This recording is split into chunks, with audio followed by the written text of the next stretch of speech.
We'll practice calculating wave speed and wavelength using the wave equation. Here's the problem. In a ripple tank, waves of frequency 12 Hz are observed to have a wavelength of 2.5 centimeters. Part A, determine the wave speed. Part B, if the frequency is increased to 20 Hz in the same water, meaning the same speed, determine the new wavelength. First, we find the wave speed using the formula V equals F times lambda.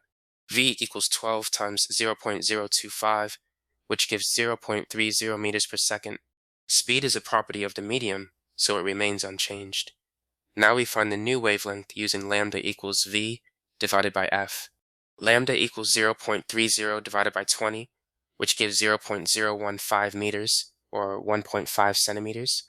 Remember, wave speed depends on the medium, so when frequency changes, wavelength adjusts to keep speed constant.